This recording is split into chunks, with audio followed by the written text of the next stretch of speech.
Good morning. You're watching DeProgram with Ted Rall and Jamarl Thomas. It is Tuesday, June 18th, 2026. Thank you for joining us. Please like, follow, and share the show. Busy morning for me this morning anyway, and hopefully for you as well. TMI coming up at 10 a.m.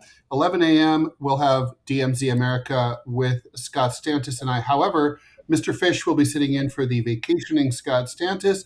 We'll be covering the assassination of a cartoonist, editorial cartoonist, in Poland. Okay, so let's see. We've now had some time to absorb the news of the ceasefire agreement. The ceasefire agreement is now officially the memorandum of understanding has apparently been docu-signed. It has been completely officially done. And I guess the ceremony in Geneva will just be, for the cameras, but that's not going, but basically it's now in effect. The first tankers have already crossed through the Strait of Hormuz. Oil markets are reacting favorably. We've now had more time to absorb the events that led to where we are now. We're looking at the reactions coming out of Israel. I've got to say, JT, one thing struck me. You and I disagreed. You're the perennial pessimist here, which amazes me because I'm usually in any forum the resident pessimist. So this is kind of like, how it's like how Israel has a political range from right to far right. We're like from super pessimist to very pessimistic. But super pessimist says basically, that basically the Israelis are going to blow it up, and that this doesn't stand a chance of lasting. Trump will not be able to withstand the Zionist pressure. I'm thinking the mere fact that Trump didn't feel necessary to even supply Israel with the text of the agreement until after it had been negotiated. The fact that they're not at the table, that they were sitting out in the hallway like a little kid while the adults took care of business, indicates to me that this is a Jamarl Thomas theory, and I agree with it, always have, that Israel is the U.S.'s dog. And so it follows that narrative, right? The Israel is U.S.'s dog. Iran says, call off your dog. And we don't need to have Israel here in the room. They don't have to sign anything. Fuck them.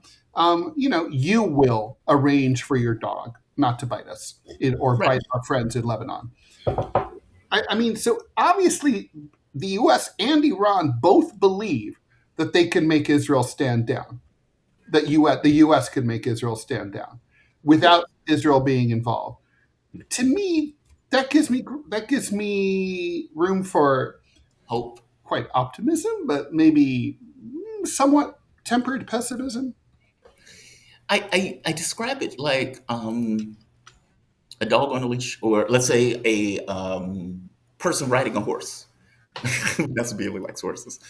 A person riding a horse. The horse does have a mind of its own. It has wants. It has things that it wants to accomplish.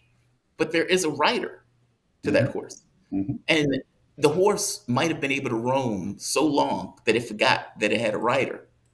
And it might have gotten everything that it wanted so much that it forgot that it wasn't doing it on its own power. But it doesn't mean the rider is gone. It doesn't mean that just because the dog is peeing on people's yards, that there's not somebody actually holding a leash, and that the leash is just very, very long. I think when Israel got a wake-up call about that fact, they're the kid that gets everything. Mm-hmm. At the moment they get, blue Benz, they're like, this isn't a red Benz. And it kicks the car and walks away. Mom! right, Mom, this is what I wanted. Right. But the reality of it is, I do think there's obviously we give them money. We give them political support. We defend them in the UN General Assembly and in Security Council, not the other way around. The other countries that don't, let's say, take a more hostile stance towards Israel, don't do so because of America, not because of Israel. It's a country of 8 million people. So, there is a clear difference in power dynamic between these two. I get that they give us money in politics and everything else, but this is kind of like the Richard Nixon thing. At the end of it all, will the United States destroy its own economy for the benefit of Israel? No. Those are the people who put Trump in office, right? Yeah, you're paying off politicians, but at the end of the day, am I really going to destroy the U.S. economy? Am I really going to allow gas to spiral to infinity for you? No. I mean, Should we be looking at what's at the APAC influence and the Zionist lobby influence in a different way? I was just listening to you, and I literally just crossed my mind for the very first time. Should we be looking at it instead of the simple linear? They pay money to our congressmen, therefore they own our legislature, therefore they own us. Maybe that's wrong. Maybe in the Israeli policy, mentality, they're so dependent on the United States. The United States created them, sustained them, defended them, ran interference for them, that they need to invest money in these congressmen. Like you've said, each congressman has their own APAC person to babysit them, right? They Yep. need that because it's basically like if they don't make sure, it's kind of like, man, we got to make sure Big Daddy is happy. If Big Daddy is not happy, our allowance is going to get cut off and we'll be fucked. So could it be that even the APAC stuff is actually not a sign of Israeli strength, but it always was a sign of weakness? Well, you don't have to invest hundreds of billions of dollars if people agree with you, right? Meaning, if you and I were in agreement and we were on the same page, you don't have to give me money. Why would I need you to give me money if both of us agree in regards to what we're effectively doing? And I guess it is a measure of control on some level. And you do have people, I think the argument that I've heard people use is kind of like Democrats and Republicans and the way they make up a party. You have Zionists and Israeli firsters who kind of dovetail in regards to their thoughts about the world, in which case they affect and enact policy. But again, that is separate from a president who's going to have to stand there and take the hit when gas goes to $8 and companies are, going belly up and your economy and your stock market drops by 20,000 points. Like those are physical matter reality consequences. Trump said as much, by the way. Trump was like, "Oh, the Israelis hate me," and all of these people would have been perfectly fine with the global economy going tits up. Okay, that's an acknowledgement that there were guardrails that Iran was able to effectively nail down that the U.S. couldn't necessarily get past in the short term.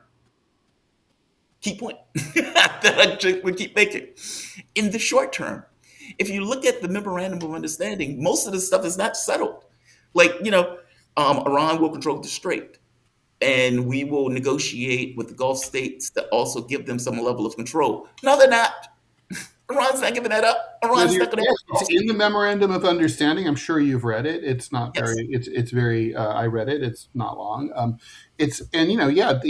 We get a free toll Strait of Hormuz for 60 days, and after that, there's going to be a joint Omani-Iranian port authority that's going to charge tolls. Gulf states also, and I'm saying the Gulf states are not going to have any part of this. No, the Gulf states just be paying. The Gulf states be paying 300, be repairing their infrastructure. They'd be paying $300 billion to Iran. They'd be paying tolls to the Iranians. I mean, they're like not even the dogs anymore. They're the rats. Life's going to suck hard for them right now. I would not want to be. I would not want to be living there at all. It would blow. Okay, so. I mean, it's worse than that. I mean, the reality of it is they've had their bases attacked. Mm-hmm. They realize that they are infinitely vulnerable, that the U.S. can't protect them, that this deal that they've made for oil for protection is null and void, which Iran has just demonstrated. Mm-hmm. And to make it even worse, they gave Trump an airplane that costs hundreds of millions of dollars that Trump was probably like meaning you've bribed this man like to the tune of billions, and at the end of the day he couldn't protect you. No, that's amazing. Like all of this stuff is amazing. The fact that Trump had to sign this humiliating document and is now trying to explain it to the American public. There's a clip with Peter Doocy where Peter Doocy says, "Mr. President, in 2020 there was a comment that Iran never wins a war, but they always win a negotiation." Trump says, "Who said that?" "You did, Mr. President." That's awesome. Even Peter Doocy is pointing out this looks like a surrender. Well, it is. And again, look, honestly, I want to congratulate President Trump for surrendering. And I don't mean that facetiously. I mean, look, honestly, like an important part of life is recognizing reality and acting accordingly, right? And come out of your foxhole with your hands up and hope you don't get shot. That's what happened here. It's better than the alternative, right? I mean, there's only one correct decision to make here, and President Trump made it, albeit a little belatedly for my taste. By the way, the spinning is amazing on the right. They're literally saying, look at Donald. I mean, they can't help themselves. They've got to like try to put a bright face on this. Will Trump get the Nobel Peace Prize now? No, because let me speak slowly and use small words. You don't get a peace prize for a war of choice that you began for no reason whatsoever. So no, you don't get that. But yeah, I mean, look, the thing is, the bleeding gets staunched now. It's like Trump is not going to pay the $300 billion. Let me ask you that. JT, why is it not the United States and or Israel that's paying the $300 billion? Do we just go to the Gulf states because they have more money than God and they don't care about money and just say like, hey, you pay? I mean, why are they paying? Why, like if you're Qatari, you might say like, hey, we didn't start this. You pay. Why are we paying $300 billion to the Iranians? To be fair, the investment can come from all quarters. China has said they wanted to be involved. South Korea has wanted to be involved. Europe has wanted to be involved. So like that money can be organized. This is an initial fund, yeah. Yeah, it's just just anybody can dump money into it. The U.S. is not going to molest it, and they're going to allow the investment to go through. But this is in the future. Like, I don't think this is ever really going to come. It may come back. That's true. I think the money's already on the way. Part of it, supposedly. So part of the money, $150 billion. And my understanding, I mean, it's all been very fuzzy, right? It's foggy. Yeah. But my understanding is this is not like an IMF type thing where it's like we're holding on to it. We're going to, we'll invest in your country, but you're never going to see the cash. We're going to send like, our contractors to take care of this. We're sending in Halliburton. This isn't that. This is like we wire $300 billion to the Iranian government, and they do with it what they will. Well, see, that wasn't the way I understood it. I took it as investment, like private investment into Iran itself. You're right. It's not a loan. It's money into a grant is what it is. Yeah, right. So that's a whole different animal. That is like, that's assuming it comes to pass. Again, all of this stuff is talked about in the future. Like, yes, they may be coming up with deals and arrangements and those type of things, but at any point, the U.S. could put the kibosh on it if this stuff falls apart. I guess my thing is, there are things that are immediate. So we are opening the strait. We're allowing your oil and your oil products to go through unmolested. Okay, well, that's money and revenue coming in pretty much in the immediate. Iran is going to control the strait, even though they're not going to have tolls. Okay, they may not have tolls, but they may have administrative fees. Well, they'll have tolls after. It's going to be a toll. It'll just be. Yeah, it's going to be a toll, even if we don't call it a toll. Yeah. The $300 billion is basically reparations. There's that. The $24 billion, how much ever billions they're supposed to get up there. 24. That was theirs. Yeah, that's theirs. That's a separate track of money, and that's something else people need to realize. The $300 billion. And the money that is frozen from Iran are two separate tracks of money. One is Iran's own money, which is tens of billions. The other one is hundreds of billions of investment. That's like by itself, the fact that he even had to sign that. And then to try to make the argument that this is better than the JCPOA. How? How is this better than the JCPOA? Yeah, you can say whatever you want about Obama's JCPOA, right? But he didn't pay the Iranians $300 billion. No, he didn't pay him $300 billion, which is called reparations. Like, I'm amazed by it. But again, I would like to temper people's triumphalism that Trump was under an 8-ball, meaning the U.S. had hard limits when the election passed. Okay, we're in a different space. And more to the point, it is very possible that Trump uses his Syrian dogs with that terrorist Jelani as a military force. to go after Lebanon, which is a whole different animal.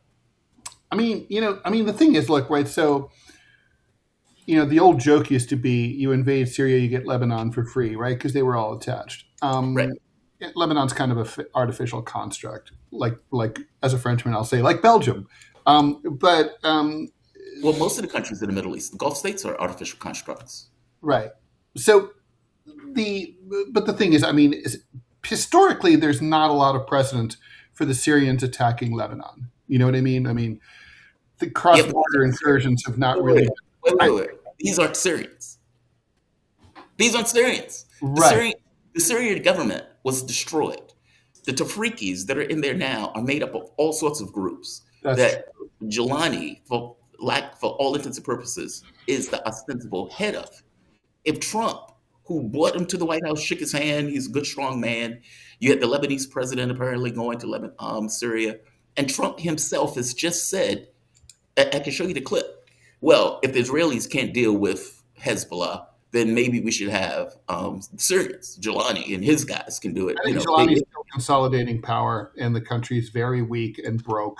And I don't see how, even if Trump approached him to do that. Trump just talks shit, right? Like, hey, Russia, do you have Hillary's emails? He's trolling. That's what this is, I think. I would agree with that if it wasn't like 70,000 terrorists who are on the Lebanese border as we speak. No, I hear you. And the Lebanese state is, to call it fragile is just barely scratching the surface. But I do think, right now it's really in Donald Trump's interest to keep the Israelis reined in, right? Yes. And Netanyahu, it's not his way, but he's been very, very quiet the last few days. No, he has. That silence speaks volumes. And he's trying to figure out what to do. He's obviously putting his head together with the rest of his coalition. He doesn't know what to do. Part of me always thinks, like, God, if I'm in my late 70s, like, would I want to be fucking around with this instead of spending more time with my grandkids? But anyway, he has to decide now whether he wants to go it alone. Maybe that's the right call, right? Maybe you just basically tell the Israeli people, because after all, you have state-controlled media, you have rigorous military and practical censorship. So unless people are reading, 972, the website, or Haaretz, you basically just tell them, listen, the American bastards have cut us loose. They're a bunch of, as I always suspected, Donald Trump is a German anti-Semite. He was lying to me all the time. And now we're on our own, and we've got to do our thing ourselves. No one's going to look out for ourselves. I've already seen like a lot of Zionist posts, both in Israel and in the United States, saying like, well, now I have to make Aliyah. I have to move to Israel. I have no interest in the interests of Europe or the United States. I'm like thinking, all right, well, you're playing into the worst anti-Semitic tropes that, that people accuse you of disloyalty to your country. But the point is, maybe that's the play, right? If you're a rabid nationalist, and you can no longer count on your American sponsor, maybe you need to, just say, oh, we're going to go it alone, and we're going to attack the Lebanese on our own. We'll create greater Israel on our own. It would free them to do a lot of things they've been wanting to do, like completely annex the West Bank, destroy the rest of the Gaza Strip and depopulate it. There's, you could see that it's got to be rattling around in his brain. They can't go it alone. They can say whatever they want. They can't go it alone. I agree. And if they attack Lebanon, in their minds, they're not going it alone. Like, I don't believe, like, they would have to go with this idea that we are going to attack Lebanon, and we believe that the U.S. is not going to get involved, which I don't know that. And meaning they risk Israel doing that without the U.S. support, which is the reason why they always go to the United States to get their approval before they do things. It's kind of like Ukraine, right? You can say whatever you want. Doing it is different. I just don't believe they can do it on their own. Well, we got a Be lot of wrong. comments. We should get to them. Yeah. Anna, did you all see the Israeli intelligence Ari Ben Menashe response? If Trump continues favoring Iran, they'll release all the Epstein files. He legit said that in an interview. Yeah. Yay! Do it. Do it. Let it all out. Yeah, please. Yeah. Lance the boil. Let's have it. Fully back the Israeli government in doing that. Fully back them. P.W. Walker, zero chance Israel releases their compromat over this deal. They won't even admit they have it, so they'll never, ever going to waste it on keeping Bibi out of jail. Not going to happen. Yeah. Ray is saying, sure would be nice to have a call-in show. Robbie. We can do call-ins on Rumble. Yeah, we can. Yeah, we 100% do that. Let's do a Q&A. Let's do one of the Q&As next week. What should we do? Yeah. I mean, that's one of the things I really love about the Rumble Studio is that before, like when John was here, I had to patch through the Discord. It was interesting to put it mildly. Calling features built right into Rumble Studio, so people just queue in. And the only thing I would say is like let's keep the questions short. I mean, callers have a tendency. I mean, it can be really boring if people are going on and on and on and on. Like basically the ground rules are come in, ask your question in 30 seconds to a minute, and then we'll answer, and then we can do follow. You can stay on hold, and we'll do follow up maybe, but if need be. But all right, let's try for Monday. Yeah, let's do it. Cool, love it. Okay, thanks Ray for that. Anna, I think it's a smokescreen for sure. Israelis are angry that Iran is winning in every respect. John D. Cockfeller, thanks for the $5. AIPAC and Israeli connections should be viewed with as much disgust and skepticism as commie connections were during the McCarthyism and the Red Scare. Agreed. Yes, agreed also. I would look at U.S. motives as being sinister. Cleveland girl. Let AIPAC pay for our Medicare for all and free college, and then maybe we can do what they want. Yeah. All right. I like it. Rotten Goo, thanks for the 10 euros. Much appreciated. As far as I'm concerned, what Iran has done is equivalent of the USSR defeating Nazi Germany in 1945. That's how big this victory is. Am I overreaching?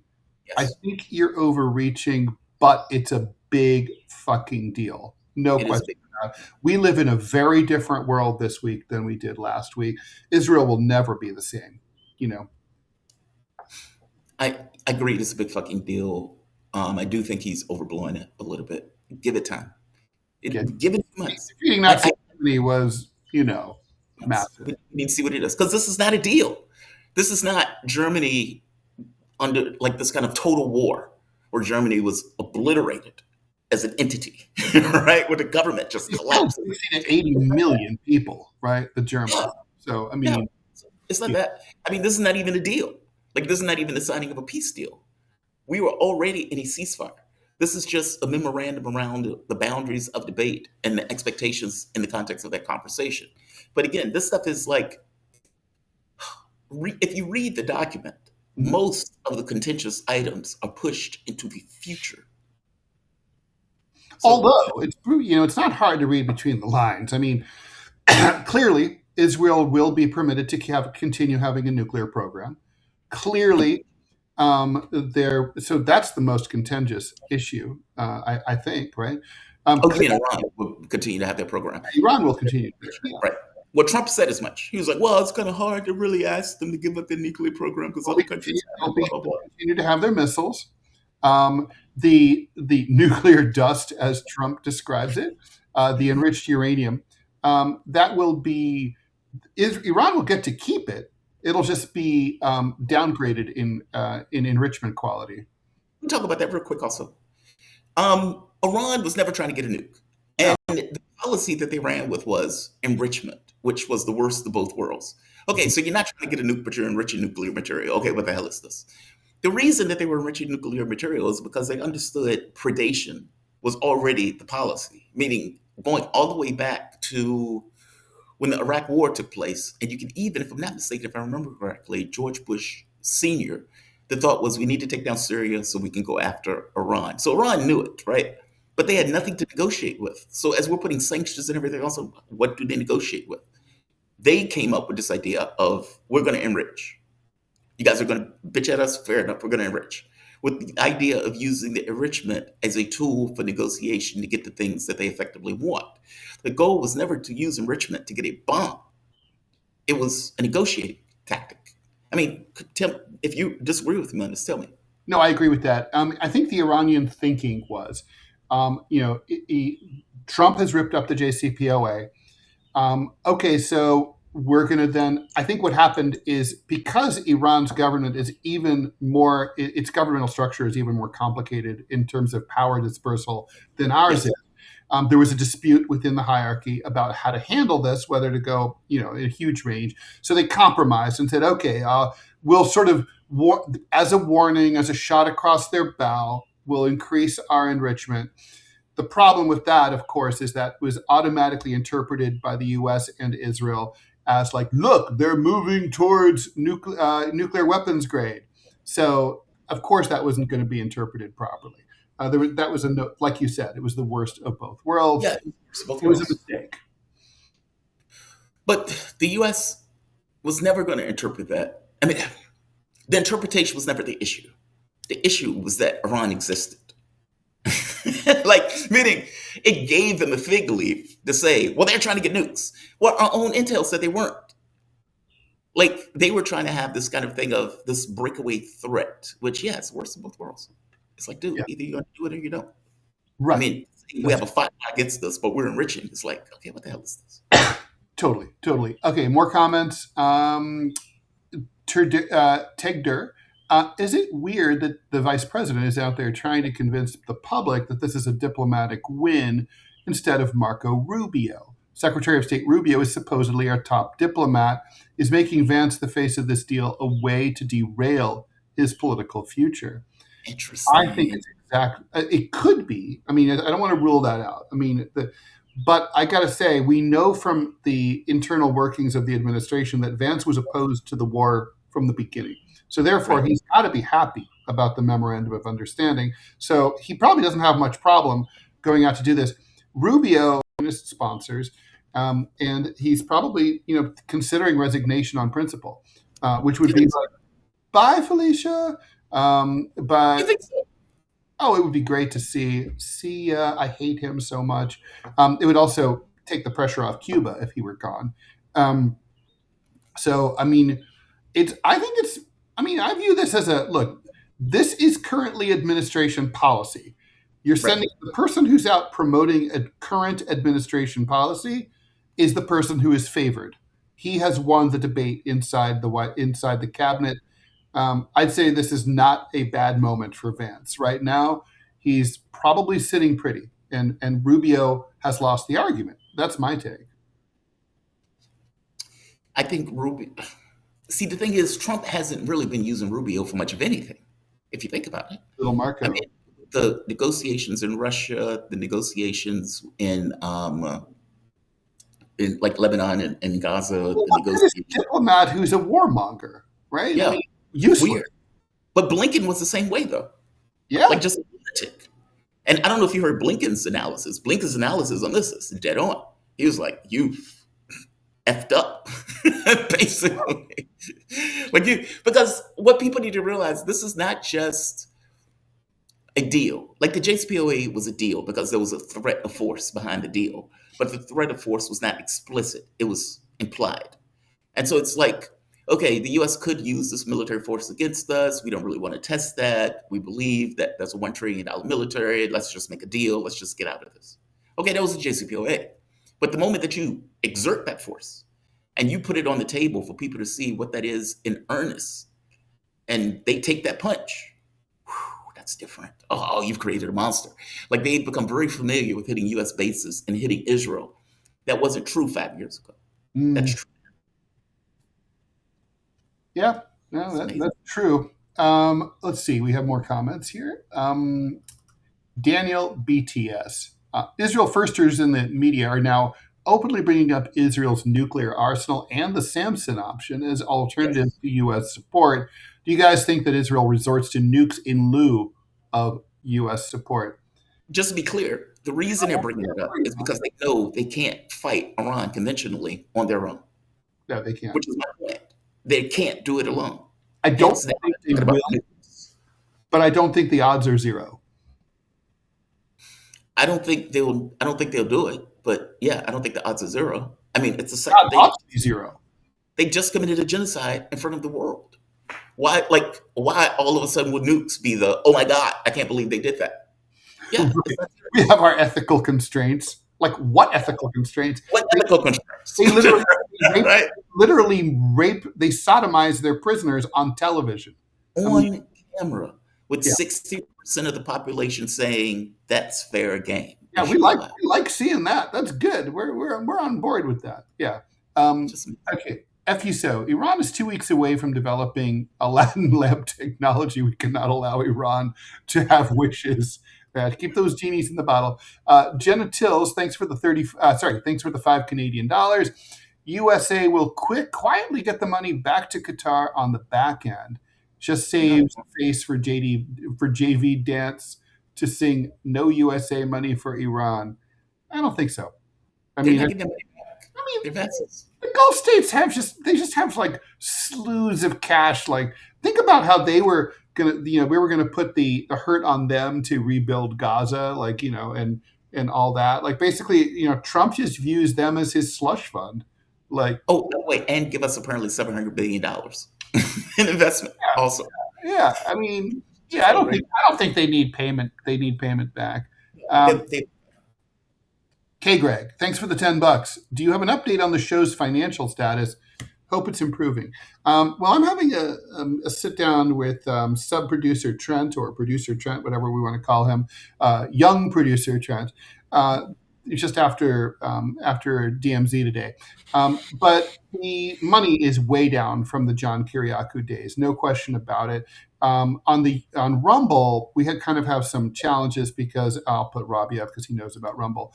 But basically, they just bought some AI farms and stuff up, and so their payouts have been lower to everybody. Yep. YouTube is basically, it's all about the donations and not really the watch hours on YouTube. So if and the donations have been coming in, but at a much lower clip. I would say the show is not where it needs to be financially. We are, we appreciate what you guys have been doing, but there are some shows where we're like hardly making any money. So, and by the way, you need to send me your Zelle. So. Jamarl, your Zelle. I don't have okay. No, all right. So, because I have some money for you. Okay. So, but yeah, I mean, we do need more money, really. Inside. Yeah. So people are saying we need to do a Clovis cam. So to Ted's point, basically what happened with Rumble is that Rumble bought a company called Northern Data. And so what Northern Data it's just like what it sounds like. It was a AI infrastructure company that had 9 data farms. Rumble now owns all of that, including GPUs. So what does that mean in English? It means it is a massive upgrade to Rumble's cloud system. It's also going to allow Rumble to host more of its own content and not have to pay another company to do it. So from a infrastructure standpoint, it's big, but I mean, they had to pay for it, right? And whether they did it, they had to dilute their stocks. So that's why the creator payouts have been lower, is because they're investing in their infrastructure. Speaking of infrastructure, one of the things that I'm doing on my end is both JT and Ted both got a public access to the AI system that I'm building that's going to allow them to make content anytime that they want. If y'all can follow on Twitter, it's called Fangchen AI. And I don't know if JT's had a chance to play with it yet or not, but basically what it does, it's going to allow us to scale to create more content faster what you could ever possibly do manually. So it's going to be huge. Yeah. So, I mean, things are interesting, but the things are tough. But we have a plan, we have infrastructure, and we also have a dedicated viewer base. So we've got what we need to make this thing work. Robbie, I want you to be able to sell that app. You want me to do it? Especially if it can be automated. Because look, and maybe this is kind of the creator thing, and this is too much inside baseball. But if it can be an automated process to take a video, cut that video, upload that video, and people don't have to touch it, that is valuable. And there's nothing out there that is effectively, to my mind, that is doing that for a channel.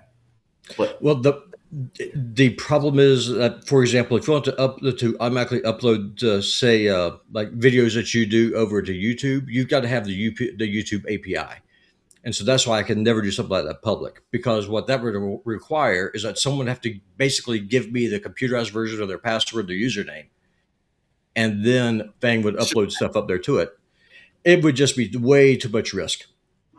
So I would feel, well, like for example, if I made Fang go public and just opened it up and people just started doing like a monthly subscription to it, what would happen if there was a screw up and it actually uploaded the wrong content to the wrong channel? Or what would happen? It shouldn't, but lots of things shouldn't happen that do. Kind of like you, I'm also a eternal pessimist. As a software engineer, we used to have to deal with accounts all the time, and we used to have to deal with like things with money, things with content, things that. And basically, each person had their own specific and individual ID. That should never be a situation where the IDs get switched over or anything like that. I'm not a pessimist on this. This is just a skill. Oh, sure. It's doable. Oh, yeah, no, for sure. And that, by the way, I haven't done software for a while, but this, I know, it's doable. Oh, yeah, no, for sure. Way And on this conversation. I get it. No, and Fang is already split up by scopes. So there is no bleed. The problem is that I have no idea how to make that scale, and that would require you can do it. All right, let's talk then. Do you know Python? I can learn it. It's not an object-oriented language, so it shouldn't be that complicated. Yeah, but no, I'm using Putinbot Gaming right now as a guinea pig because if I blow up my own channels, who cares? But right. But no, I'm already working on it. I really want you to use it and tell me what you think, because I think you're going to love it. I'm going to love it because I need it. It's an issue of necessity. So no, I'm going to use it. I'll play with it. Let me see. John D. Cockefeller says the bigger risk would be Fang pulling a grok and spewing slurs from people fucking with them on such a massive learning model. Well, she already got suspended on X for calling someone a burning bundle of sticks. I'm on YouTube, so I can't see the word. But if you don't know what it is that I'm talking about, just the old English word starts with an F, has two G's. She called someone that, and X is like, no, you do not, because she is a free speech AI, and that is something that's just burned into her. It's like, there is no filter. I am HR, and y'all know me. So it gets fun. No, the way it's going to work is the person will add their information to a database. That database will be encrypted, meaning even if you look at it, you wouldn't be able to see it. It's only hashed out in regards to a key. And based upon that specific key, it would look into a particular account, see if there's anything in the playlist. If there's not, it ignores it and just moves on. There'll be a trigger or something like that would immediately do it every morning or every day. No, it's doable. I swear to God, it's scalable and doable. It's not as overly difficult. So now we can talk about it. Let me play with it and see where it is. Okay. All right, nerds, let's keep going. Nerds! So did you see the clip of Donnie Jr. fumbling with his nose candy at 250 UFC? And thanks for the $1. We talked about that yesterday. I didn't see it. I didn't see it, but it was mentioned yesterday. Did you see it? No, it was mentioned yesterday then. Okay. By the way, did you ever look at the UFC fight? I did not. Oh, I saw little excerpts. Do you think Israel will be mad enough at Trump for the Iran deal where they JFK him? Thanks for the $1. Man, that's a big fucking $300 billion question, isn't it? No, they'll impeach him. They'll impeach him. By the way, $300 billion, just to remind people, is 20% of the current being asked for U.S. defense budget, right? It's a lot of money. I mean, we've been able to hobble around. I mean, think back 20 years ago. Not even 20 years ago, maybe 15 years ago. Iran was isolated. North Korea was isolated. Even Russia and China allowed certain resolutions to go through. Their economy was being crippled by sanctions. That's not where we are today. No. All right. Subtards, Manchild wants to know, and I just want to be clear to the word police, and you know who you are, and thank you for watching, that I'm quoting. So I can quote the T word, right? Want me to say it for you, Ted? I can say retard. I can do this. You can do it. Israel can still and probably will fuck it all up. Well, they're going to try. That is true. Do you know what I think is going to happen? My conspiracy theory? This is hilarious. Guys, you have to answer this question, both of you. Do you guys think America is the most free country? No, nowhere near. I mean, what do you mean by free? Well, that's the question, right? Well, you're free not to have the ability to see a doctor. You're free not to be able to afford to go to college. You're free to sleep outside in the rain. Then yes, revert. You're free to have facial recognition software used by ICE to identify you if you protest. And you're free to not wear a mask, according to the governor of New York, because if you wore a mask, then the facial recognition software by ICE wouldn't work to put you in that database for all protesters. So we have a lot of freedom. A lot of freedom. Yeah, it's freedom for who to do what, right? I mean, it depends, and that's why I said, what do you mean by free? Like, I don't think you can be free without society. A poor person is not free. Okay, they can never be free. No. This was the whole argument with Martin Luther King, right? It wasn't the reason that they were protesting for a minimum wage was because it was the understanding that there was no way to be free without money. Like, if I don't have the ability to go to a doctor, if I am living on the street, if I am inability to get an education, okay, then how can I actualize myself? How can I really be free if the society doesn't put me in a position to be able to think, to be able to act, to be healthy, et cetera, et cetera, et cetera?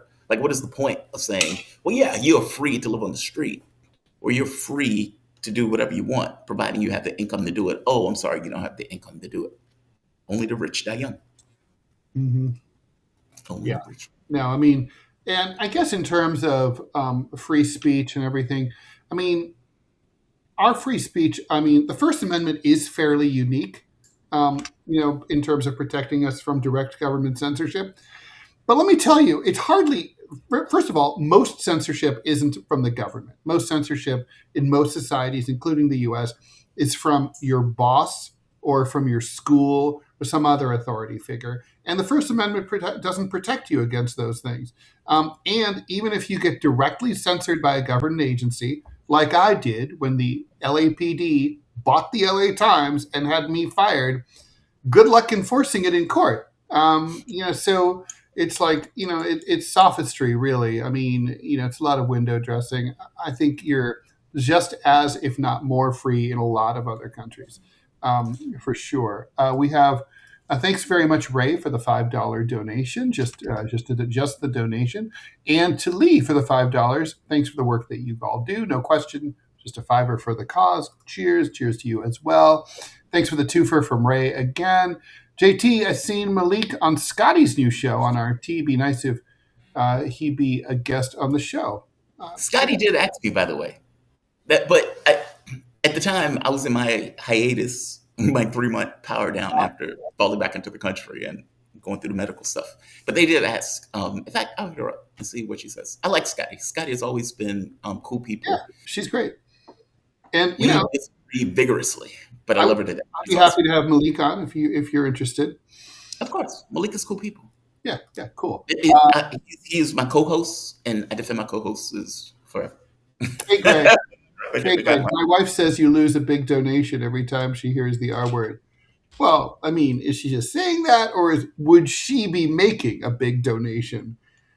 Let me put it this way: if I promise not to do the R word every time I would use the R word, and someone steps up and pays us $5, then I won't say the R word. I've never used it. I don't think. I think I'll be thinking about using the R word like every 10 seconds to really make the show viable. I don't care if somebody uses it. I don't know. It's to me, it was never an issue. What's funny is that word has become so potent, right? Like the C word for women is like that, and the R word for the mentally ill is or stupid people is those two retain so much power. I mean, I don't. It's weird to me. I mean, why? I mean, I don't get why. Like the N word, I get just because of its context over the course of like the potency was developed over the of its usage and the rationale for its usage and the violence that came with the use. I get that, right? Retarded. It's culturally. It seems. I mean, I'm missing something here, but it seems like it's obviously the N word is super culturally loaded.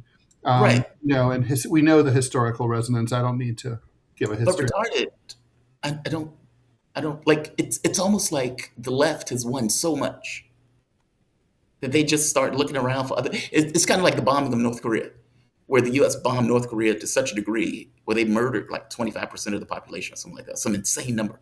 But then it's like, okay, we've destroyed everything. What else do we need to bomb? It's kind of like that, where it's like, okay, you've won on the culture issues to such a degree. On this issue of homosexuality, on the issue of race, on the issue of abortion, on the issue of whatever, that at a certain point it's like, we've come to the river's edge. What else do we need to get? That's totally true. I remember, when there were the kids we called slow in my junior high school, and they were, and kids made fun of them, and it was always like, oh, look at so and so. They had their own special classroom, and they were called the 105ers because of the class that they were in. Like, oh, so and so, he's a 105er, and like, you know what that means? And I mean, I guess, I mean, it's complicated, right? I mean, because you're in an anti-intellectual country. So where normally being smart is penalized. Like in the workplace, being intelligent, educated, the smartest person in the room is going to be passed over for promotion time and time again because they make people, they threaten the boss. They're usually the first person fired in a layoff. So I guess it's funny that in the same exact society, someone who's suffering from, mental disabilities, let's say, intellectual disabilities, that insult is considered that potent because basically you're just calling people stupid. Yep. And there's two kinds of stupidity, right? There's the involuntary kind, and then there's the willful kind, where you're intentionally doing something that is not really a smart move. I don't know. I don't know. I'm just spinning out here in an R type way. I just always think the word is descriptive.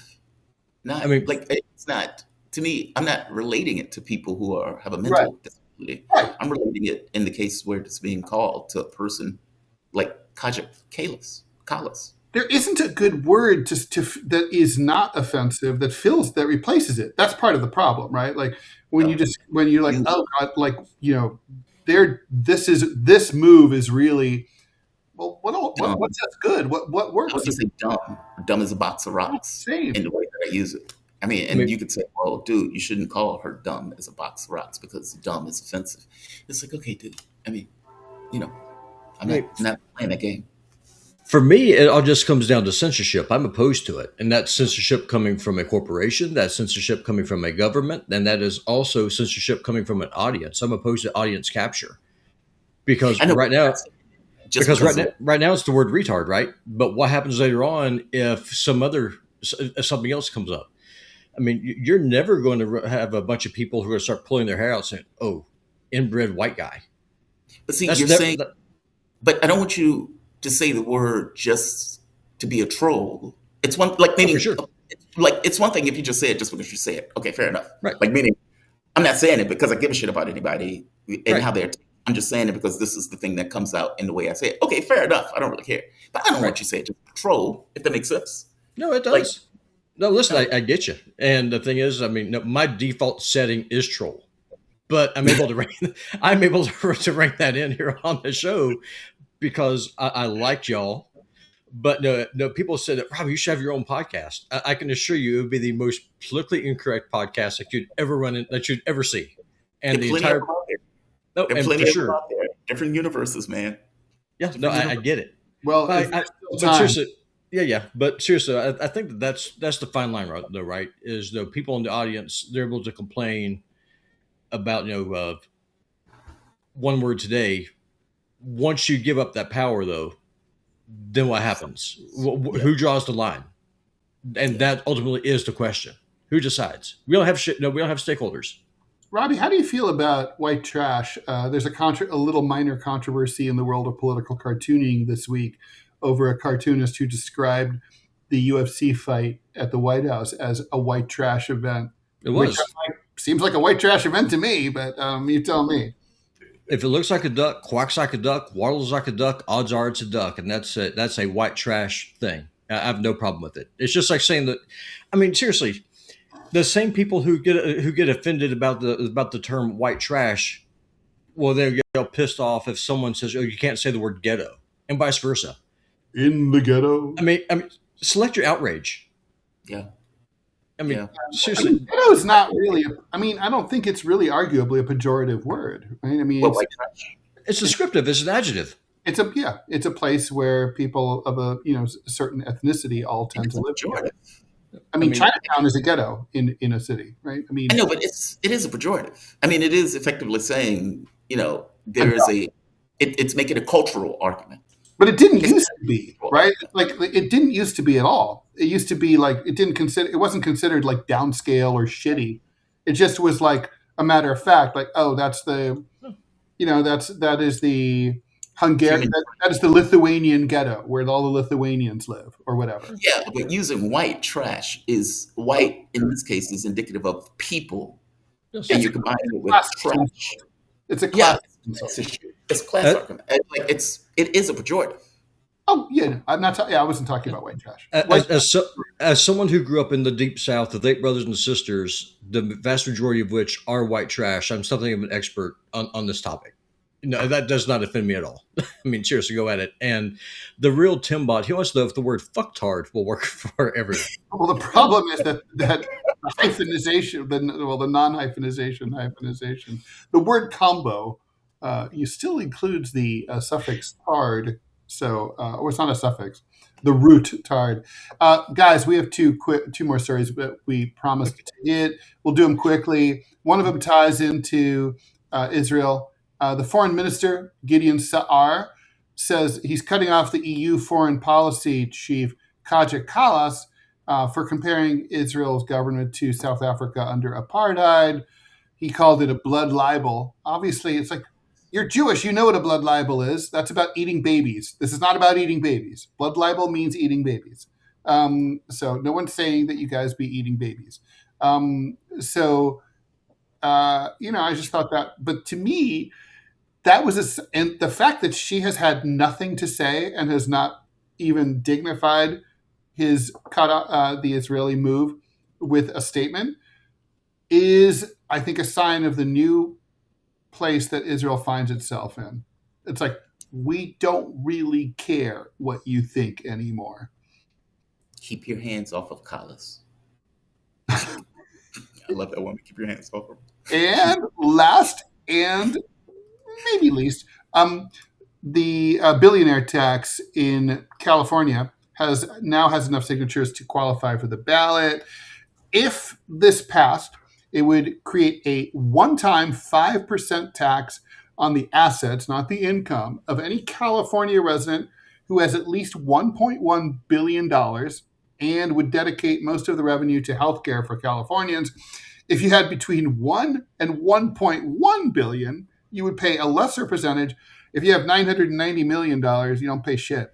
So basically, there's some question as to whether the labor union that got this through might be willing to withdraw it from the ballot by negotiating with Governor Newsom over some kind of policy change in Sacramento. I hope they don't do that. they I do don't know. that. I mean, what do you think about this? Rich people are complaining that they're like, oh well, all us, California can't function without billionaires, and we'll all leave if you guys do this. I'm like, Let's see. Let's see. leave. Yeah, let's see. And more to the point, it should be across the country. I hate this idea that they can shop around to other states to figure out, what they're going to do when one state decides that they're going to put some kind of tax on them in this particular Totally. case. I don't know why they wouldn't do this. It's only affecting like 1% or 0.1 or 1% of the people who are in California. Why wouldn't you do it? Why wouldn't you do it? In fact, why is it so It's like Billy Sutton. It's where the money is. It's where the money is. Yeah. Why wouldn't they do it? If you were going to use the money to get rid of the homeless, why wouldn't you do it? If you're going to use that money to pay for healthcare, why wouldn't you do it? Why wouldn't the population support it? It's only affecting 0.01% of the population. Yeah, do it. I mean, the catch is, why are they even negotiating to try to get it removed? Well, because you know why. The billionaires have a lot of pull in Sacramento. They should do it. They should do it. I agree with you, by the way. They should totally Californians should reach out to people in other states like Florida and Texas where billionaires might be tempted to move to. Maybe they don't have to be too worried about Arkansas, but all the states should do this. They should all agree to do this. Yeah. Get that money. Yeah. All right. With that does it for today's show. We'll be back tomorrow at 9 a.m. Eastern time. Tomorrow's Juneteenth, right? It's a federal holiday. So I don't know. We traditionally on the network took federal holidays off. Should we take tomorrow off? I mean, I'm game. It's up to you guys.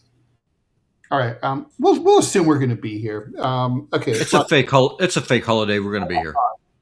I don't think it's fake. I mean, all holidays are fake. If you're thinking in those terms, every holiday is no. It's fake. I mean, that was a bone that was thrown out after the BLM. Every holiday is fake. Every holiday is fake. There is no real God doesn't choose, right? Don't feed the troll, JT.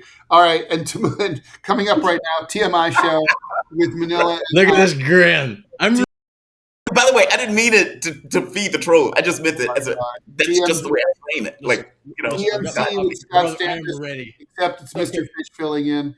We're canceling TMI today. Screw it. JT, we're doing this. Okay. Bye. Ted's still ducking me about the flood. Ted's still ducking me. He's afraid. You're a coward, Ted.